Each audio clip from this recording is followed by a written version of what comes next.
This week felt like, or this past week felt like a quiet exhale. I did a lot of practicing over pressure, giving myself pressure, because practice makes perfect. Let's just do the practice, it's fine. I did a lot of listening rather than pushing and trying to control narratives. I just listened and actively listened. Um, and I guess there's just a sense of me really becoming a version of myself that I love. And I've always loved most versions of myself, but I see myself easing into this new version or this different version.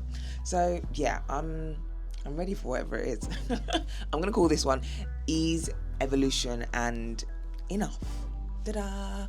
I'm Ramat Tejani. This is the Weekly Unfold, a space for me to share my asks, my lessons, failures, some gratitude that helps me navigate the weeks 1 week at a time. So, or the year 1 week at a time.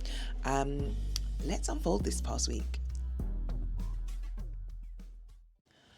Ask this week was for a practice run. Well, actually, for several practice runs.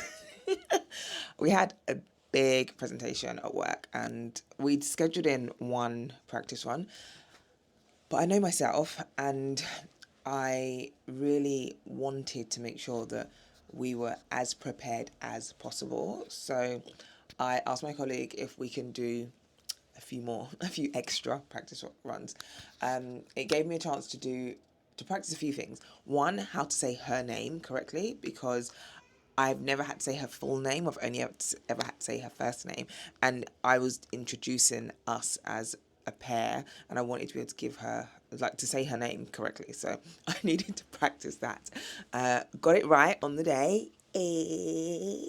But yeah, needed to practice that. And then just generally to build that confidence, so I know that as I'm showing up in the, I guess, the highest version that I can, and not even the best, but like the most practiced version of me, right? So, and I think it's important to say that it's not that you don't trust yourself when you do need to practice things. It's just that repetition builds a certain amount of confidence in your body, in your mind, all the rest of it. So sometimes asking for more practice isn't about the doubt, it's just about knowing how you're going to show up better. For me, it was practicing, and the results were epic. This week's fail was not listening to my body yet again. um, as I think I've mentioned before, like I've got a reoccurring issue with my foot, and it's a really simple solution. Go to a pedicurist regularly. For whatever reason, I kept pushing it off, kept pushing it off. End of the year, fully booked, and I was like, ah.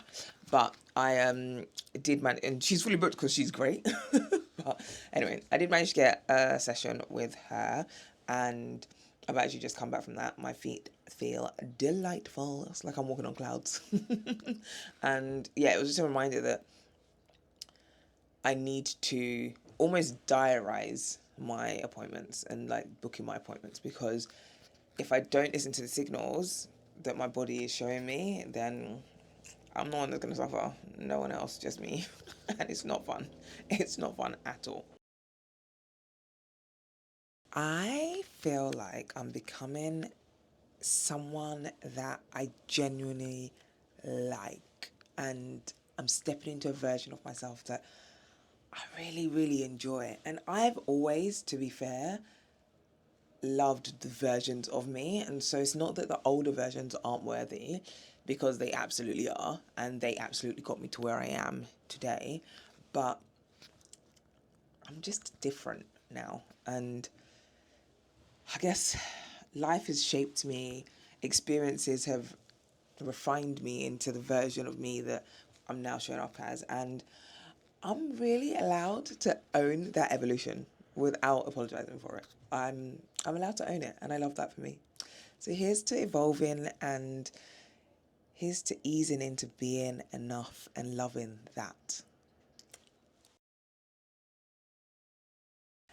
Everyone experiences work differently. So I've had like quite a squiggly career doing a few different things, but all kind of Well, there are some similar threads that go through all of the things, but very different things in different industries.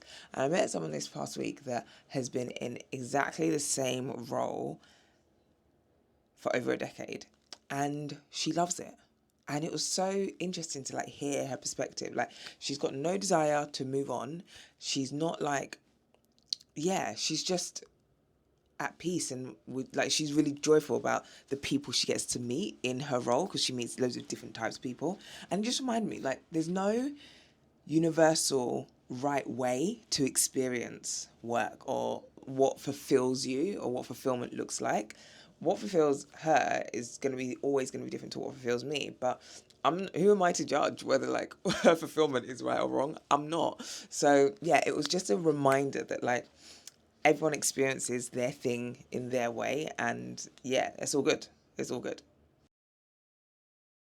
Reconnection can be medicinal, absolutely medicinal.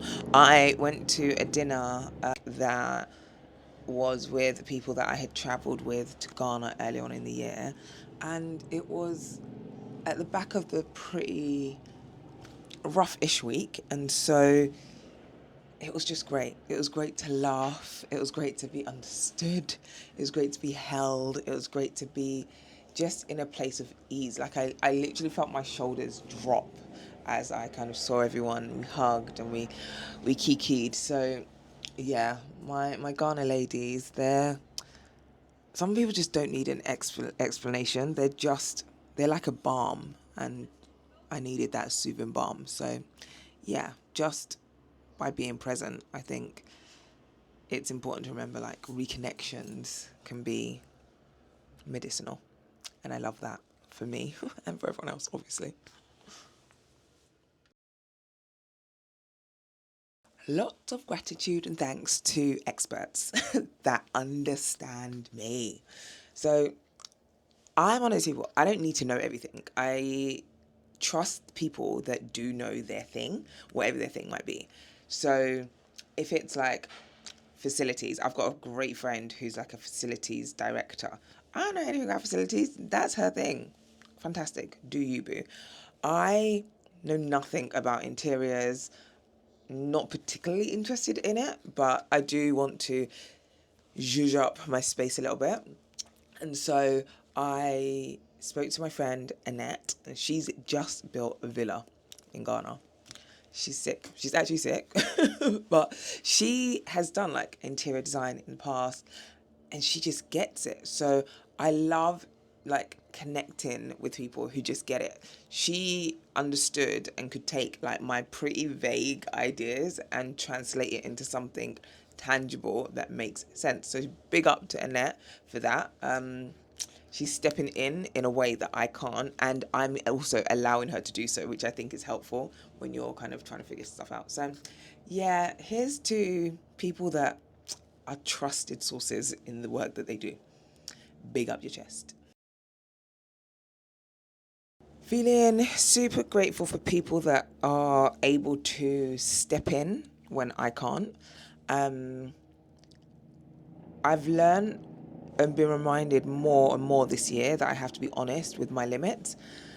And where others have capacity, they have been able to step in. And I don't take that lightly.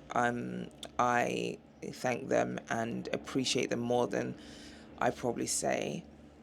But yeah, I think there's something about, on reflection, recognizing that support doesn't mean that like you're outsourcing responsibility per se. It often can be you just honoring your reality and whatever it is you're going through.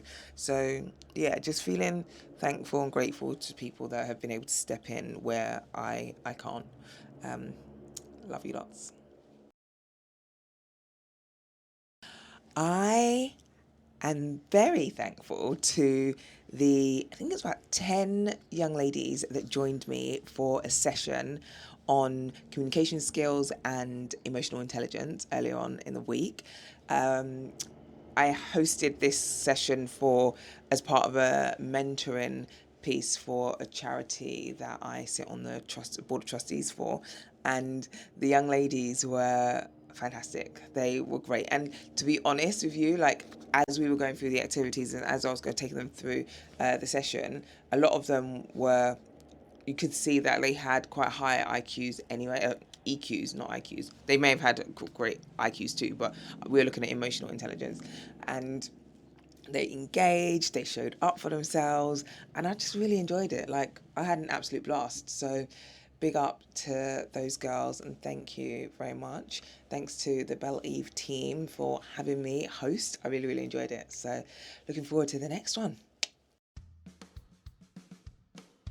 Week 51 or 52 is coming upon us, and I think I'm just looking forward to the world slowing down a little bit. Like, there'll be fewer emails, fewer expectations, hopefully more genuine pauses, hopefully lots of rest, but we'll see, and lots of sleep and lots of stillness. I am looking forward to seeing some of the London lights. There's loads of like festive lights up, and I love going around to like see the different festive lights and see how people have either done their shop windows or even like their offices. You know, sometimes you look into like a big office building and they've got like a massive tree or they've got the lights. Yeah, I'm just all the sparkle. Love that. So look forward to that. And yeah, other than that, just pausing a little bit. So yeah, feels like a pretty nice way to end or to close out the year. We'll see how that pans out.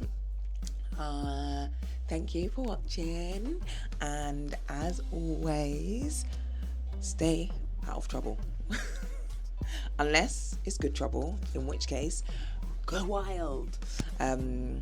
Yeah, until next time, I'll see you later. Bye.